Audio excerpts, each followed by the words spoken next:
What's up, you guys? It's Cody coming back at you with another video for the first time since we moved into the new house. And to be completely honest with you, we're still not even completely moved in. We have all of our stuff in here. We're out of the apartment, but we still have a lot of unpacking to do. I'm exhausted. I spent all weekend moving, but I wanted to bring you guys a video, so here we are. And I got something pretty cool to show you guys that I built myself. Let's check it out. As you guys see from the title, you already know what it is, so you know, no surprises there. But basically, this is my custom built drop hitch. So I made this by myself solely for one reason, which I'll get into in a second.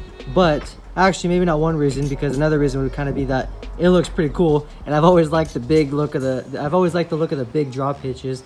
So there is the 7.3 with the 14-inch lift and 40-inch tires with a huge custom built drop hitch. I love how it looks. So I'll go ahead and show you guys what I did to build it. Unfortunately, I couldn't make a video on it because I was at work, and I did it after work in the shop, and people were around and stuff, and I was trying to make it kind of like not in a hurry. I didn't rush it. I built it right, but everything takes like twice as long when I make videos on it. So let me just go ahead and show you guys what I did. Basically, this was already originally a trailer hitch.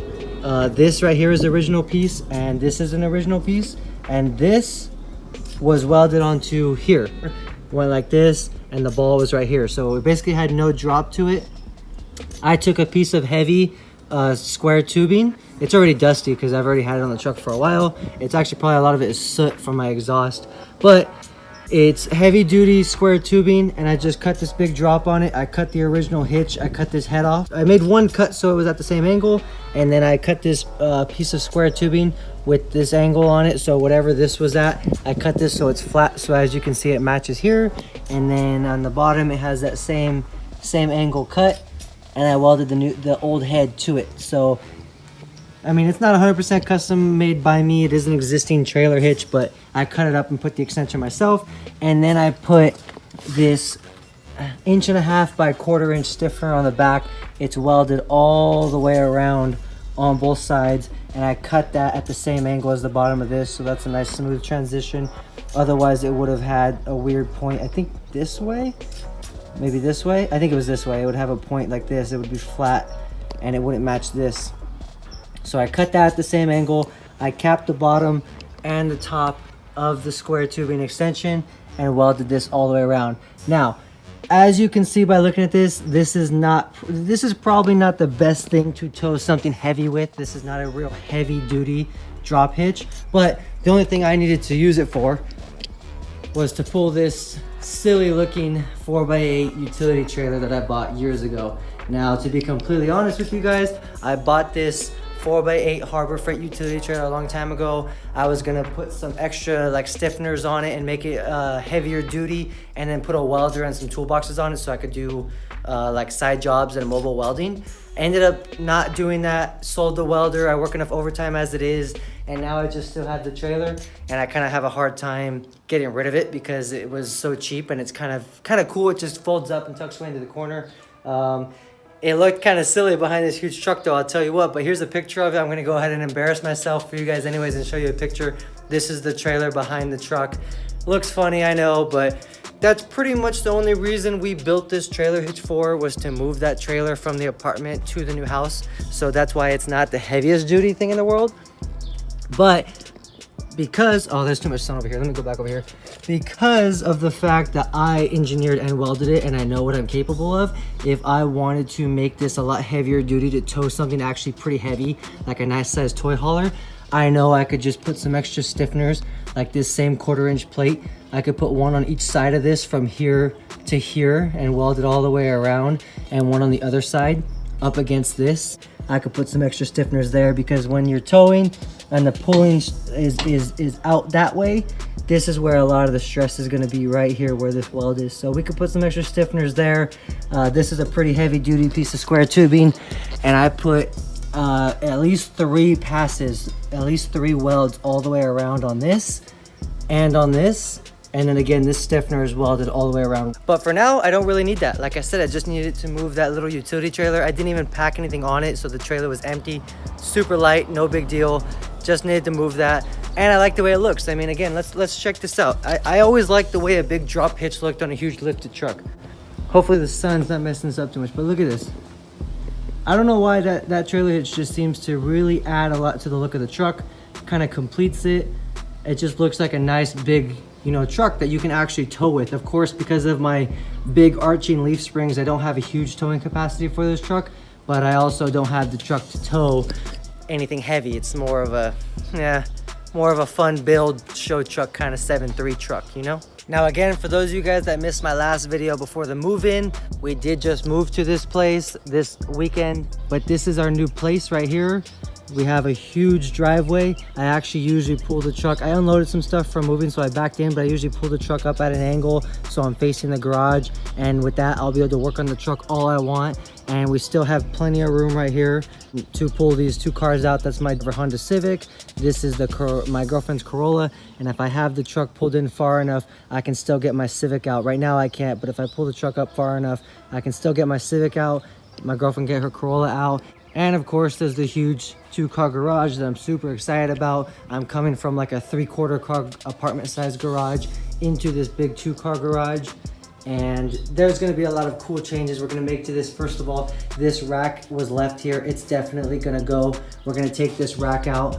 And I'm thinking about taking this built-in shelving system out because I don't really need all that. Because I just moved and I threw all this stuff in my garage, it's right here right now, but almost all of this stuff right here that needs to be stored can be stored in all of these cabinets in the back here. So I really don't need this custom built shelving that the last person left here. And it's really not built very well anyway. So I'm thinking about taking all of that out. Those tires I gotta get out. They're for sale if anybody's interested in some 37-inch Toyos with 17-inch wheels, hit me up. My dirt bike's right there. My Harley will probably kind of go up against my dirt bike. So there's definitely a lot of big plans, but we just moved in here, so it's kind of a mess.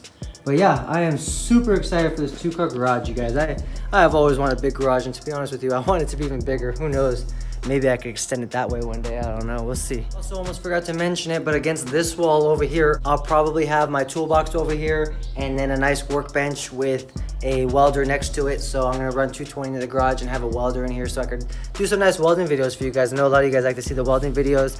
And then with that, with the welder, I will be able to finally not only fix my exhaust, but make a video of it for you guys. Before, I was just gonna have to fix it one day at the shop and just show you the finished results. But now, if I get a welder in my garage, I can actually make a whole video fixing my exhaust.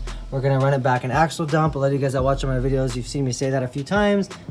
Sorry, I just haven't been able to get to it, but soon we will fix that. We'll fix the exhaust. I have, check this out. So I have this paint. I bought 2 cans of this paint, and it's kind of like a, it says metal cast anodized coating. It's kind of like a candy blue, I guess you would call it. And basically my plan with this is to paint my intercooler pipes this kind of candy blue, shiny candy blue color. And I don't think I'll do the turbo yet, just because I plan on replacing the turbo someday anyways. I'm probably gonna get a KC300X turbo, so I probably won't paint my current turbo if I'm just gonna change it out anyways. But if I get the KC300 turbo, I'll probably paint that the same color. So my intercooler pipes are gonna get painted. The new turbo that we'll eventually get will get painted. And I think it'll look pretty cool with that candy blue under there. Also, right now, the truck kind of has a lot of axle wrap with the amount of torque and power we have, and because of the fact that I don't have traction bars. Now, I have had a lot of people asking about my traction bars. You guys, I'm gonna be completely honest with you, I don't know. My truck never had traction bars before I got the lift done, and when I got the lift done, tons of people were asking me, where's my traction bars? Did they take your traction bars off? How come you don't have traction bars? You guys, I honestly don't know. I'm being completely honest with you. I don't know why my truck doesn't have traction bars. It didn't have them before the lift. They didn't take it off for the lift. I just never had them, and I still don't have them. But I do get quite a bit of axle wrap on the 7.3 with this 14-inch lift. You know, these springs, let me get you out of the sun, maybe. Yeah, sorry. Hopefully the sun's not messing you guys up, but with the big arch in these springs for the 14-inch lift and the amount of torque we have, the springs flex a lot and we get a lot of axle wrap if I really get on it. So I want to get traction bars on here to fix the axle wrap before we start putting some more major power into the truck. So before we get a re-gear done, like I don't want to re-gear the axles to 456s or 430s and have way more low-end acceleration, and I'm just gonna get more axle wrap. I need traction bars before I get that much more power to the truck. I want to do the turbo, but I don't want to do the turbo before getting the traction bars, stuff like that. So I think we need traction bars pretty soon here. I do like how the truck looks without the traction bars, but I think we need him if we really want to put some serious power into this thing.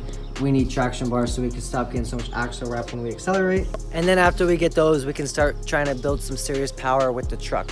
Now, as you guys can see, our amp steps are still down. I did a whole video on my amp steps acting up all the time. I installed them again, and I'm pretty sure the problem with the amp steps is that control box or control module in the engine bay. I don't know if I'm pointing at the engine bay right now in the video, but I'm pretty sure that box in the engine bay that controls the amp steps is our problem. So eventually I'm gonna contact amp steps to try and get one of those, a new control box from them. But with everything going on right now with the quarantine, it's really hard to get things shipped out, get a hold of companies. Everywhere I call, it puts me on hold. So, you know, we'll take care of that eventually, but for now, I just got both the steps to come down and unplug them so they stay down. So real quick before we wrap up this video, guys, I just want to say thank you for 4,000 subscribers. I really appreciate the hell out of all of you guys. Thank you for following. Also, something kind of cool, unless you guys know about, with the new big house, we had extra room. We had an extra room to kind of make a no half-ass room. So I'm gonna put all my no half-ass apparel in there. I got a rack so I can put my apparel on it, my hats and shirts and stuff, and basically have a whole room dedicated to merchandise. And maybe I'll put a desk and a laptop in there for editing videos and stuff like that, but that's whatever. You guys don't care about that, but we do have a whole room for no half-ass apparel. Soon, I'm hoping when everything goes back to normal, we can get some more no half-ass apparel made, because as of right now in May of 2020, we only have hats and decals, but I'm hoping to get shirts made and sweaters and all that good stuff. But I have to I want to find someone that can make all of it for me. I don't want to have a bunch of different suppliers. I want to find someone that can make all my apparel at one place, nice and easy. And yeah, that's pretty much the plans for the future. I wanted to show you guys the garage now that we got some more stuff in it, even though it's a mess. Show you guys the new drop hitch that we made for the truck. Hope you guys enjoyed this one. Stay tuned. It's about to get, you know, much better. We're gonna make much better videos now that we have the house. But again, I spent all weekend moving in, so just a little update. Hope you guys enjoyed this one. Don't forget to like, comment, and subscribe. Make sure you hit that notification bell so you're notified whenever I upload future content. And I'll catch you guys on the next video.